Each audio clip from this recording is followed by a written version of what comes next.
Hello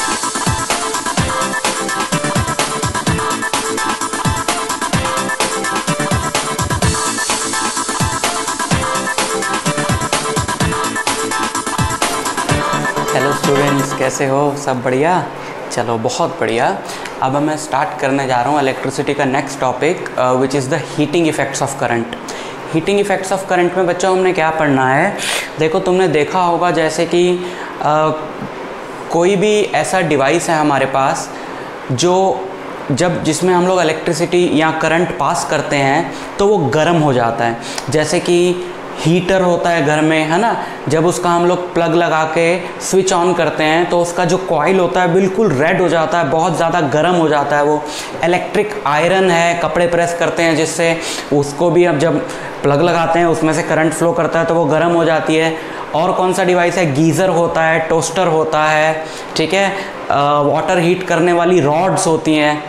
तो हम ये देखना चाहते हैं कि करंट में ऐसी क्या प्रॉपर्टी है जिसकी वजह से हीट प्रोड्यूस हो जाती है। और नॉर्मल डिवाइसेस में भी, जैसे बल्ब है, बल्ब का काम है लाइट देना, लेकिन आप देखोगे कि अगर हम उसको टच करें तो बहुत ज़्यादा गर्म होता है। कोई फ़ैन भी अगर आप बहुत देर तक चला के रखो तो वो भी गर्म हो जाता है। इसका मतलब है करंट के फ्लो से हीट का कुछ लेना देना है। ठीक, तो अब हम डिस्कस करेंगे कि वो क्या लेना देना है। उसी को हम लोग बोलते हैं हीटिंग इफ़ेक्ट्स ऑफ करंट। कि एक सर्किट में जब करंट फ्लो करता है तो हीट क्यों प्रोड्यूस होती है, कितनी प्रोड्यूस होती है और उसको हम कैसे निकाल सकते हैं। ठीक, सबसे पहले तो हम देखें रीज़न। बच्चों, हर एक सर्किट में कोई भी कंपोनेंट लगाओ, चाहे बल्ब हो, चाहे फ़ैन हो, चाहे गीज़र हो, टोस्टर हो, उन सब में रेजिस्टेंस तो होता ही होता है। रेजिस्टेंस क्या प्रॉपर्टी है कि करंट के फ्लो को जब कोई बॉडी अपोज करती है तो उस प्रॉपर्टी को हम लोग रेजिस्टेंस बोलते हैं। तो रेजिस्टेंस में क्या है कि करंट फ्लो करने की कोशिश कर रहा है लेकिन वो चीज़ उसको रोक रही है, तो लेकिन फिर भी वो फ्लो कर जाता है ना, क्योंकि बैटरी लगातार एनर्जी सप्लाई कर रही है, वो लगातार चार्ज को कह रही है चल चल, धक्का लगा रही है। ठीक है, तो उस धक्के की वजह से क्या होता है कि चार्ज तो निकल जाता है लेकिन उस ऑपोजिशन के अगेंस्ट निकलता है। तो उस ऑपोजिशन के अगेंस्ट उसको निकलने में, रेजिस्टेंस के अगेंस्ट उसको उस सर्किट से निकलने में काम करना पड़ता है, खर्च करनी पड़ती है अपनी एनर्जी। और यही एनर्जी हीट की फॉर्म में अपीयर होती है अगर उस चीज़ का रेजिस्टेंस बहुत ज़्यादा हो। देखो, अगर रेजिस्टेंस कम होगा तो उतना काम नहीं करना पड़ेगा ना चार्ज को उस सर्किट में से पास होने के लिए, क्योंकि रेजिस्टेंस कम है मतलब ऑपोजिशन कम है, करंट आराम से निकल जाएगा बिना कोई सिग्निफिकेंट अमाउंट ऑफ एनर्जी खर्च करके, है ना, किए बिना। और अगर उस चीज़ का रेजिस्टेंस बहुत ज़्यादा है तो फिर करंट को, चार्ज को बहुत एनर्जी खर्च करनी पड़ती है उसमें से निकलने के लिए, तो फिर वो एनर्जी अपीयर होती है in the form of heat. तो जिन कंपोनेंट्स का रेजिस्टेंस ज़्यादा होता है उनमें हीट ज़्यादा प्रोड्यूस होती है। तो पहली बात तो हमको समझ में आ गई कि हीट जो है वो रेजिस्टेंस पे डिपेंड करेगी। दूसरी बात यह है कि अगर आप ज़्यादा चार्ज फ्लो करवाना चाहो, भाई कम चार्ज फ्लो कर रहा तो उसको कम वर्क करना पड़ेगा, उतना ही टाइम में ज़्यादा चार्ज फ्लो करवाना चाहो तो फिर उसको ज़्यादा वर्क करना पड़ेगा। यानी कि अगर करंट ज़्यादा हो तब भी हीट ज़्यादा प्रोड्यूस होगी। ठीक है, और ये तो ऑब्वियस है कि एक सेकंड में उतनी हीट प्रोड्यूस नहीं होगी, 5 सेकंड में ज़्यादा होगी, 10 सेकंड में ज़्यादा होगी। भाई ज़्यादा टाइम के लिए अगर उसमें से चार्ज निकले जा रहा है तो हर बार जब चार्ज निकलता है तो रेजिस्टेंस को ओवरकम करने के लिए वर्क करता है, तो हर बार वो वर्क एनर्जी में कन्वर्ट होगा। तो ज़्यादा टाइम के लिए अगर फ्लो करेगा तो ज़्यादा हीट प्रोड्यूस होगी।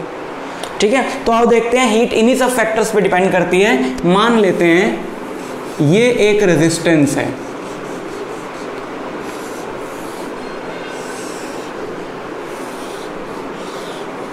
और इसके अक्रॉस मैंने लगा दी एक बैटरी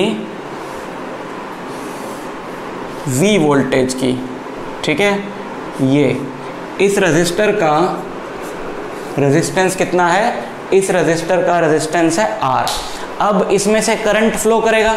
मान लो इसमें कोई स्विच था, वो स्विच हमने ऑन कर दिया तो इसमें से ये करंट फ्लो करने लगा I। इसी करंट के फ्लो को इस रेजिस्टर में से मेंटेन करके रखने के लिए, बिकॉज रेजिस्टेंस तो करंट के फ्लो को अपोज करेगा, तो इसको मेंटेन करके रखने के लिए इस बैटरी को काम करना पड़ता है, वर्क करना पड़ता है, और वही वर्क अपीयर होता है in the form of heat. Resistance जितना ज़्यादा काम उतना ज़्यादा, तो उतनी ज़्यादा हीट प्रोड्यूस होगी। ठीक है, तो उस हीट का हम लोग फॉर्मूला कैसे निकालें? जो ये बैटरी वर्क कर रही है, इसमें से करंट फ्लो करवाने के लिए वही वर्क जो है वो हीट में कन्वर्ट हो रहा है। तो सिर्फ मैं वर्क का फॉर्मूला निकाल लूँ तो मेरे पास हीट का फॉर्मूला आ जाएगा, मतलब वही हीट का फॉर्मूला होगा। देखो, अगर मान लो चार्ज फ्लोइंग, अगर इसमें से चार्ज फ्लो कर रहा है मान लो Q, तो वर्क डन क्या होगा बच्चों? ये हम लोग पढ़ चुके हैं कि पोटेंशियल चार्ज और वर्क कैसे रिलेटेड होता है। एक चार्ज Q सर्किट में चलाने के लिए V वोल्ट की बैटरी को Q इंटू V वर्क करना पड़ता है भाई, क्योंकि वोल्टेज है ही वो ना। 1 वोल्ट का मतलब होता है कि 1 जूल काम करना पड़ेगा 1 कूलम के चार्ज को सर्किट में चलाने के लिए। जितना भी वोल्टेज होता है बैटरी का 10 वोल्ट है, तो मतलब 1 कूलम के चार्ज के लिए उसको 10 जूल काम करना पड़ेगा। तो Q कूलम के चार्ज के लिए उसको कितना करना पड़ेगा? Q इंटू V, और यही तो हीट में कन्वर्ट होगा। लेकिन हम इसके पैरामीटर्स में अगर निकालना चाहें, क्योंकि Q क्या होता है, since Q is I into T, है ना, ये करंट और चार्ज के बीच में रिलेशन है। एंड V क्या होता है? बाय ओम्स लॉ V होता है I इंटू R। अगर मैं ये दोनों वैल्यूज यहाँ पुट कर दूँ तो W आएगा I into T into V, which is I into R, which is I into R. So final answer is I square RT. And this work appears in the form of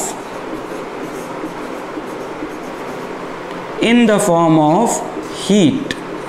This work appears in the form of heat. तो ये जो heat produce हो रही है इसका formula क्या है बच्चों? I square RT। और ये हम स्टार्टिंग में ही प्रिडिक्ट कर चुके थे लॉजिकली, हीट करंट पे, रेजिस्टेंस पे और टाइम पे डिपेंड करनी चाहिए। ठीक, समझ आ गई बात? ठीक है, तो इतनी हीट प्रोड्यूस होगी इसमें।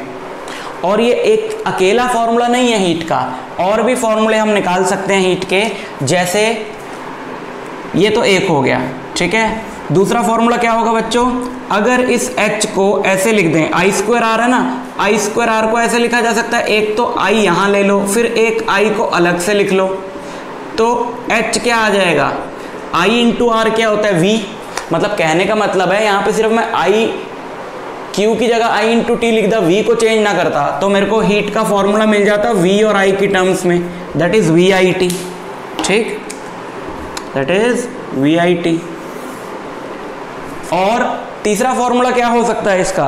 तीसरा फॉर्मूला हो सकता है किस किस की टर्म्स में आ गया बच्चों? I और R की टर्म्स में आ गया, V और I की टर्म्स में आ गया।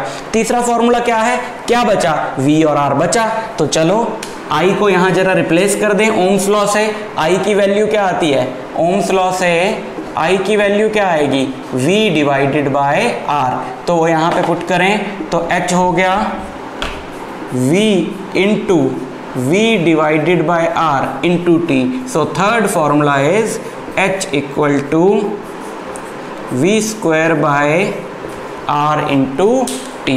आप ये तीनों फॉर्मूले याद रख सकते हो, या फिर आप एक फॉर्मूला इसमें से कोई याद रख लो। ओम्स लॉ तो आपको पता ही है, V इक्वल टू IR होता है। तो क्वेश्चन में जैसे आपका I नहीं गिवन, पर आपको यही फॉर्मूला याद है, तो I नहीं गिवन, V और R गिवन है, तो ओम्स लॉ यूज करके V और R से पहले I निकाल लिया, फिर यहाँ पुट कर लिया, वो तो कोई दिक्कत नहीं है। लेकिन ये इतने सिंपल फॉर्मूले कि डायरेक्ट भी तीनों याद हो जाते हैं, कोई दिक्कत नहीं। ठीक, तो ये हीट का फॉर्मूला है। अब हीट पे क्वेश्चन क्या आएंगे? 2-4 न्यूमेरिकल देख लेते हैं इसके।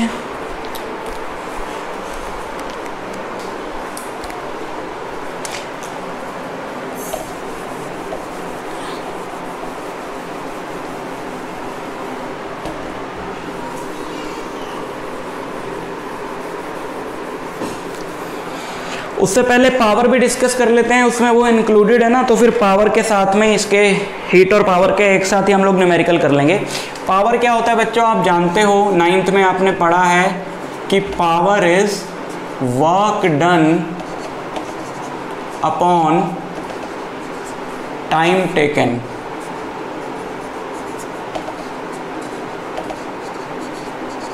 कोई भी बॉडी कितना वर्क करती है और उस वर्क को करने में उसे कितना टाइम लगा है, तो वर्क बाय टाइम की जो रेशियो है वो पावर होती है। अब यहाँ पर कौन वर्क कर रहा है, यहाँ पर तो बैटरी वर्क कर रही है, लेकिन आपने अक्सर देखा होगा कि पावर जो है वो अप्लायंसेस की होती है। जैसे आपके घर में बल्ब होगा जिस पे लिखा होगा 60 वॉट, वॉट पावर की यूनिट होती है ना, बल्ब होगा जिस पे लिखा है 60 वॉट, तो वो बल्ब तो कोई काम नहीं कर रहा, तो उसकी पावर क्यों है, वो काम कर नहीं रहा, वो कंज्यूम कर रहा है। जैसे इसमें करंट को मेंटेन करके रखने के लिए इस बैटरी को कितना काम करना पड़ा, I²RT। देखो I²RT काम करा है, कितने टाइम में करा है, T टाइम में ना। तो पहले मैं इसकी पावर अगर निकाल लूं कि ये तीनों ही वर्क के फॉर्मूले हैं, तो I²RT डिवाइडेड बाय T,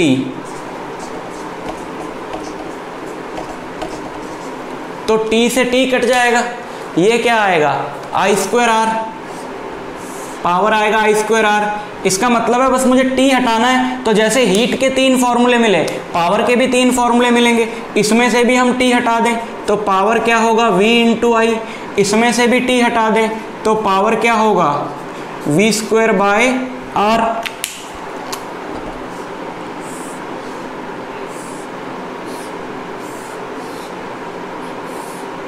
ठीक, समझ में आई बात। अब आगे हम वापस उस पर आते हैं जो हम डिस्कस कर रहे थे। ये तो फॉर्मूले हैं ना, फॉर्मूले निकालने में कोई दिक्कत नहीं, टाइम से डिवाइड कर दिया, वर्क को पावर आ गई। तो इतनी पावर इसको लग रही है, ये लगा रहा है इतनी पावर इस रजिस्टर में करंट के फ्लो को मेंटेन करने के लिए। या फिर मैं उल्टा भी तो बोल सकता हूं कि ये रजिस्टर इस बैटरी से इतनी पावर कंज्यूम कर रहा है, खा रहा है, ठीक है ना। So this will be the power supplied by the battery और it is the power consumed by the register. कोई भी रजिस्टर, ये बल्ब हो सकता है, ये फैन हो सकता है, कोई भी चीज जिसमें I करंट सप्लाई किया जा रहा है, जिसका रेजिस्टेंस R है T टाइम के लिए, तो वो चीज कितनी पावर कंज्यूम करती है, वो चीज पावर कंज्यूम करती है इतनी या इतनी या इतनी। जैसे आपका बल्ब है 60 वॉट, 60 वॉट का मतलब है, वॉट का क्या है 9th में आपने पढ़ा है ना, पावर की यूनिट वॉट आएगी, वर्क की यूनिट क्या है जूल, और टाइम की यूनिट क्या है सेकंड, तो जूल बाय सेकंड। भाई इसी को तो वॉट बोलते हैं, capital W। So 1 what is 1 joule पर सेकेंड, 1 वॉट इज 1 जूल पर सेकेंड, जिसका मतलब क्या है कि 1 वॉट किसकी पावर को बोलेंगे, 1 वॉट उस अप्लायंस की पावर को बोलेंगे ना, जो 1 joule work, 1 joule energy consume करेगा 1 सेकेंड में। अब जैसे बल्ब है आपका, उस बल्ब पे लिखा है 60 वॉट, तो 1 वॉट इज 1 जूल पर सेकेंड। मान लो बल्ब है जिस पे लिखा है 60 what, so this is 60 joule पर सेकेंड, यानी वो बल्ब 1 सेकेंड में बैटरी से या मेन सप्लाई से, जहां से भी आपने उसको कनेक्ट किया है, 1 सेकेंड में 60 जूल एनर्जी कंज्यूम कर जाता है उसकी। वो एनर्जी निकलती किस फॉर्म में है, लाइट की फॉर्म में, हीट की फॉर्म में, ठीक है। देखो समझ में आई ना बात आपको, तो ये पावर है। अब देखो इसका मतलब ये है ना कि मुझे अगर कोई ऐसा डिवाइस बनाना है जो स्पेशली काम ही हीटिंग इफेक्ट पे करे, यानी कि जिसमें मैं चाहूंगा कि ज्यादा से ज्यादा हीट प्रोड्यूस हो। अगर कोई ऐसा डिवाइस ले लो, जैसे हीटर है, ठीक है, चलो हीटर को डिस्कस करते हैं हम। अगर मुझे हीटर डिजाइन करना है और मेरे को हीट का फॉर्मूला पता है कि हीट का फॉर्मूला होता है I²RT, तो मैं चाहूंगा कि मैं एक ऐसा मटेरियल चूज करूं जिसका रेजिस्टेंस बहुत ज्यादा हो। तो भैया प्लास्टिक ले लो, नॉन मेटल ले लो, रेजिस्टेंस बताया था ना, ज़्यादा है तो उसमें से करंट बहुत कम फ्लो करेगा, तो जो इंसुलेटर्स हैं उनका रेजिस्टेंस तो बहुत ही हाई है, लेकिन हम वो ले नहीं सकते बच्चों। क्यों? हमें ये भी देखना पड़ेगा क्योंकि उसको हम लोग हीट प्रोड्यूस करने के लिए यूज़ करने वाले हैं। तो एक ऐसा मटेरियल चूज करो कि रेजिस्टेंस तो हाई हो ही, भाई करंट भी तो फ्लो करे उसमें से। अगर वो इंसुलेटर होगा तो करंट तो उसमें से फ्लो नहीं करेगा, और अगर वो मेटल होगा तो मेटल्स का तो जनरली रेजिस्टेंस होता है लो। तो अभी हमें ले दे के हम क्या चूज करें? हमें एक बहुत अच्छा मटेरियल मिला बच्चों, टंगस्टन, जो मेटल है,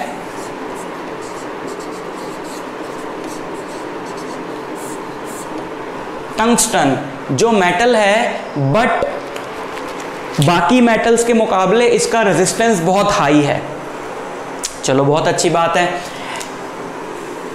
दूसरी प्रॉपर्टी, रेजिस्टेंस बहुत हाई है, तो चलो ये काम तो बन गया, इसमें यूज कर सकते हैं। दूसरी प्रॉपर्टी, बहुत काम की प्रॉपर्टी, कि इसका मेल्टिंग पॉइंट भी बहुत हाई है।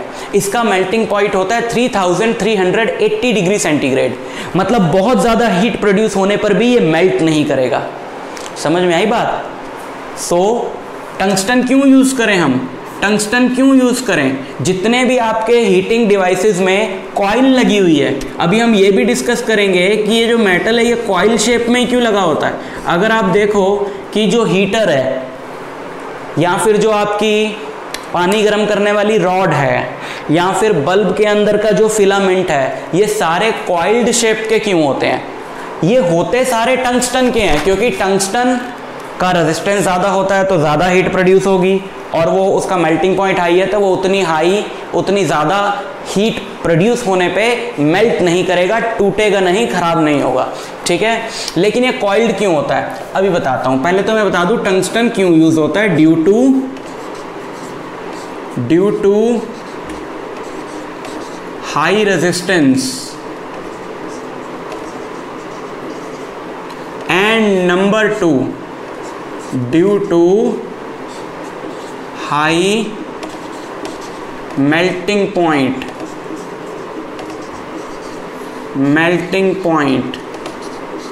कितना मेल्टिंग पॉइंट होता है बच्चों टंगस्टन का?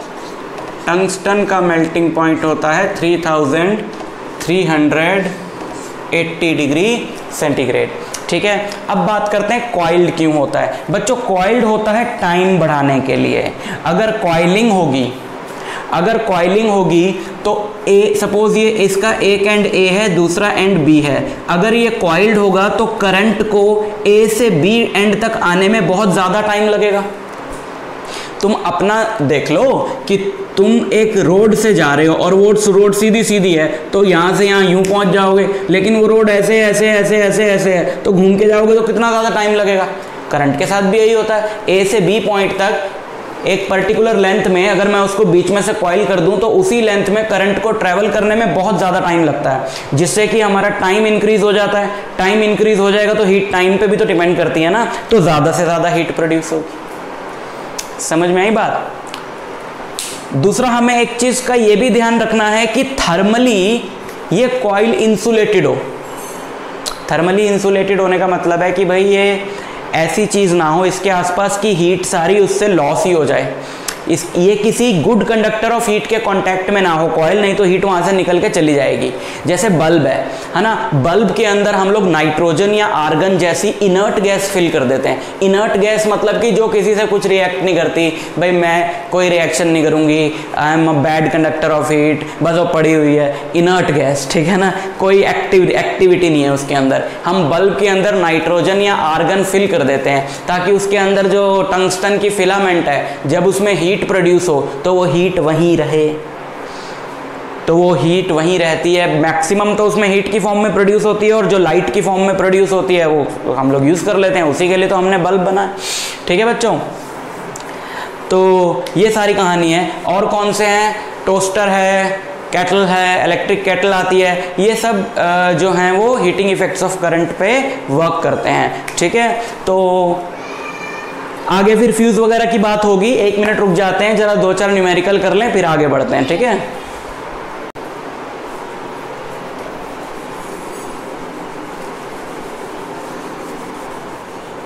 बच्चों क्वेश्चन है an electric bulb is connected to a 220 volt generator.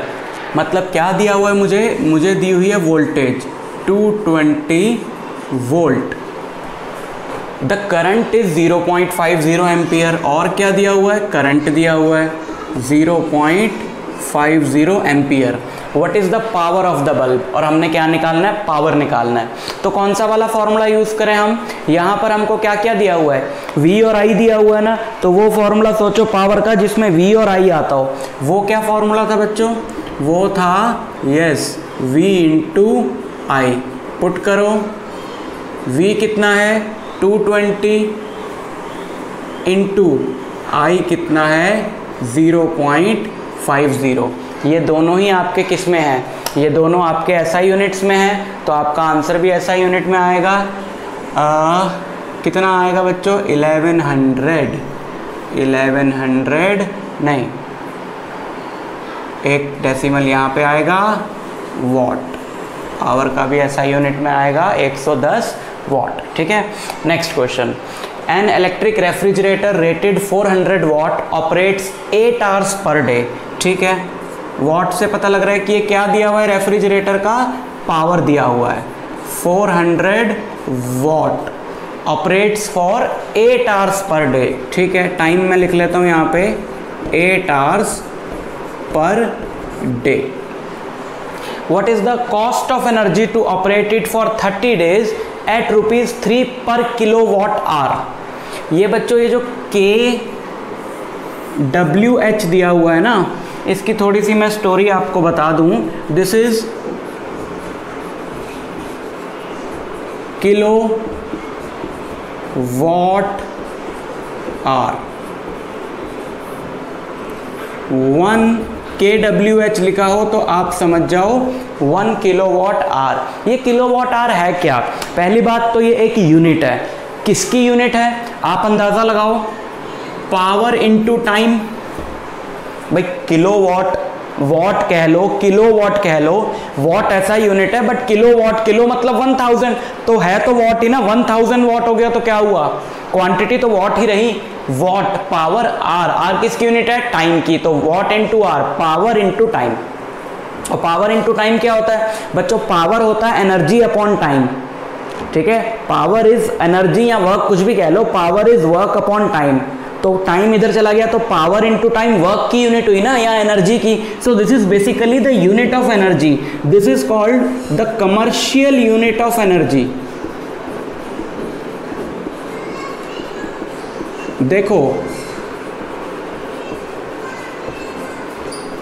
Joule तो स्टैंडर्ड यूनिट है, SI यूनिट है, लेकिन जो जैसे आपके घर में जो इलेक्ट्रिसिटी यूज हो रही है, कंज्यूम हो रही है, उसका बिल कैसे कैलकुलेट होता है। आपके घर में जो इलेक्ट्रिसिटी कंज्यूम होती है वो इलेक्ट्रिसिटी जूल्स में नहीं मेजर की जाती, किलोवाट आवर में मेजर की जाती है। किलोवाट आवर एनर्जी तब कंज्यूम होती है बच्चों जब 1 किलोवाट का कोई भी अप्लायंस 1 घंटे के लिए आप यूज करो।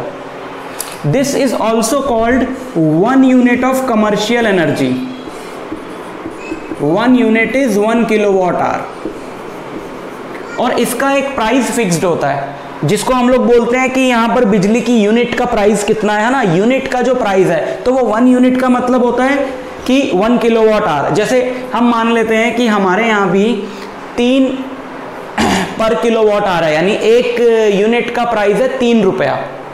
तो अगर आपके घर में कोई हीटर है जो 1 किलोवाट का है, आपने उसको 1 घंटा चला के रखा, तो आपका बिजली का बिल उस हीटर की वजह से कितना बढ़ जाएगा, 3 रुपये।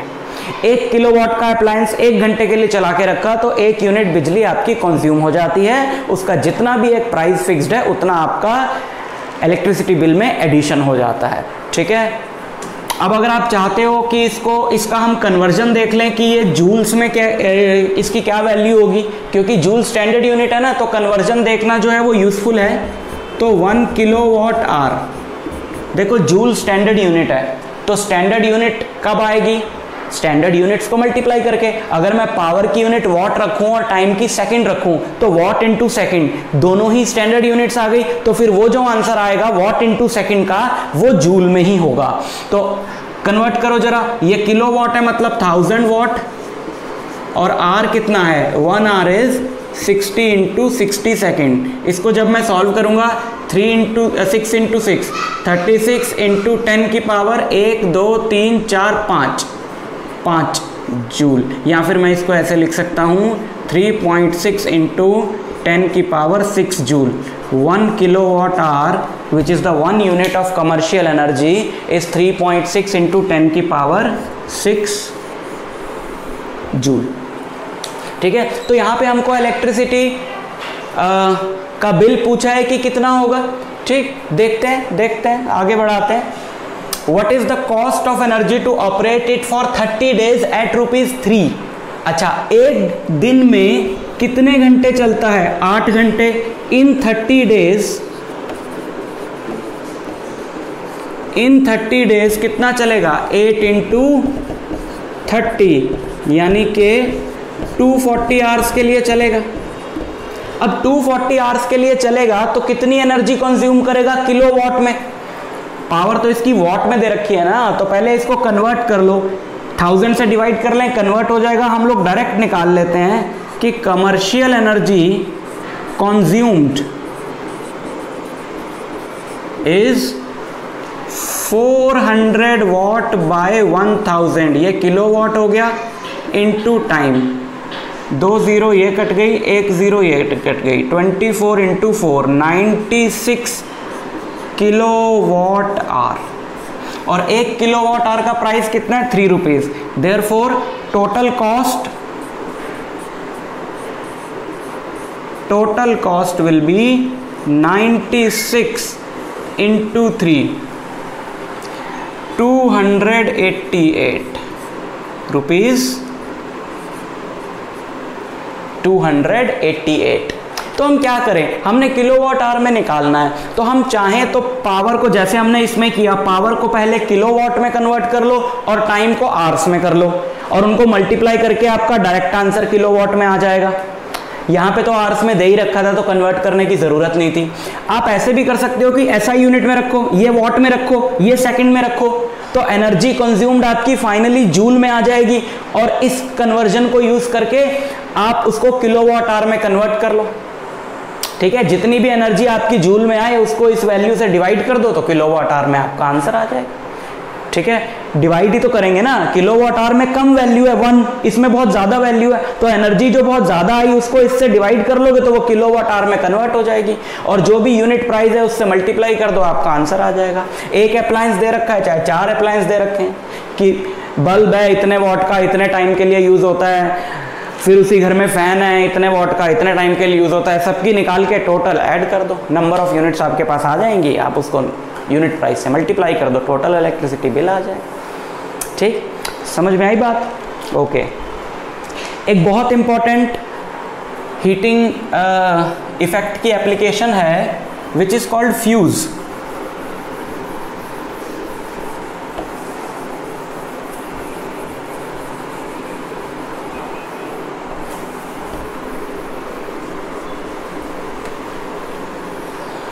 फ्यूज को समझ लें बच्चों।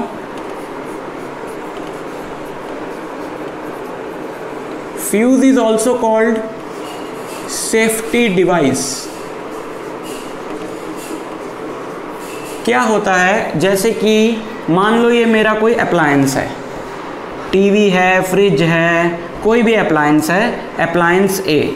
ठीक, इसमें जो मेन सप्लाई से आपकी वायर आ रही है, उस वायर में हम क्या करते हैं, एक पीस छोटा सा किसी और मटेरियल का लगा देते हैं, उसको एक सिलेंड्रिकल बॉक्स जैसी चीज़ में इंसुलेट करके। ठीक है, इसका फ़ायदा क्या होता है, इसी को फ्यूज़ बोलते हैं, इसी को फ्यूज़ बोलते हैं। इसका फ़ायदा क्या होता है बच्चों, फ्यूज़ एक ऐसे मटेरियल का बना होता है जिसका melting point as compare to connecting wires कम हो। इसके लिए हम लोग चूज करते हैं टिन लेड का एलॉय। उसका रीज़न ये है कि टिन और लेड का मेल्टिंग पॉइंट जो है वो कम होता है, तो उसका एलॉय हम बना लेते हैं और हम यहाँ बीच में लगा देते हैं। इससे क्या होता है कि कभी करंट की फ्लक्चुएशन की वजह से जितना ये करंट झेल सकता है, जितने पे ये ऑपरेट होता है, उतना ये नॉर्मली आता रहे तो ये मेल्ट नहीं करता।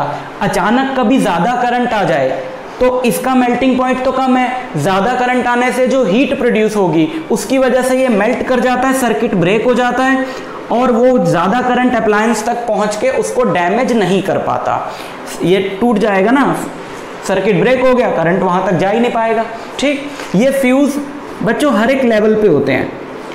आपके घर में MCBs लगी होंगी, मेन स्विच बोर्ड में ऐसे करके ऐसे दिखता है ना, और उसके बीच में फ्यूज़ वायर होती है ये। ठीक, घर के अलग अलग सेक्शंस का अपना फ्यूज़ है, हर एक अप्लायंस का अपना फ्यूज़ है, उसका पर्पस सेम है। ठीक, तो हम क्या करते हैं कि इसको कैसे डिज़ाइन करें, मतलब कि टिन और लेड का एलॉय का बना लो, बढ़िया है, लेकिन और क्या चीज़ें हमें देखनी पड़ेंगी। फॉर एग्जांपल आपके पास मान लो एक हीटर है, ठीक है, जिसकी पावर कितनी है 1000 वॉट और वो ऑपरेट हो रहा है 220 वोल्ट पे। तो P = V × I होता है, तो उसमें जो करंट जाएगा वो कितना होगा P/V इतना। This will B approximately 4.5 ampere, 4.5 ampere के आसपास एग्जैक्टली आएगा, 4.5 एम्पियर। ठीक है, इसका मतलब है कि उस हीटर को 4.5 एम्पियर करंट तो चाहिए। अब आप उसके लिए जो फ्यूज यूज करोगे उस फ्यूज की रेटिंग 4.5 एम्पियर से कम नहीं होनी चाहिए। रेटिंग मतलब कि कितना करंट वो झेल सकता है, उससे ज़्यादा वो नहीं झेलेगा।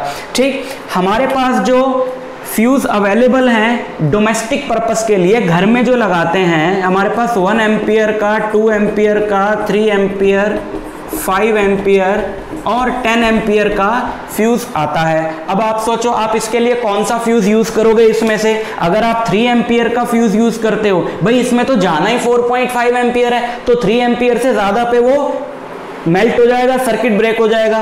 तो एक ऐसी वैल्यू का फ्यूज यूज करो विच इज ग्रेटर देन 4.5, यानी कि इसके लिए आप फ्यूज यूज करो 5 एम्पियर का। अच्छा, आप कहोगे 10 एम्पियर का भी कर लें। भाई 10 एम्पियर का अगर करोगे, अब ये हमारा जो हीटर है 4.5 एम्पियर इसको चाहिए, और मान लो कि 6 एम्पियर अगर करंट गलती से आ गया तो ये डैमेज हो जाएगा।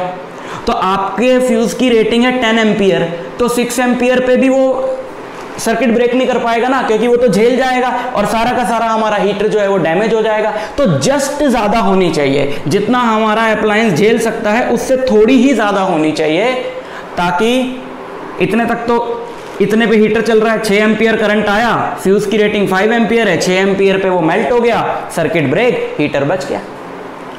समझ में आई बात? ठीक है, तो ये था हमारा हीटिंग इफेक्ट्स ऑफ करंट का टॉपिक। इस पे रिलेटेड क्वेश्चंस हैं, एक्स्ट्रा बुक से कर लेना, NCERT से कर लेना, अच्छे से इसको प्रैक्टिस कर लेना। मिलता हूँ अगले टॉपिक में, तब तक के लिए बाय बाय।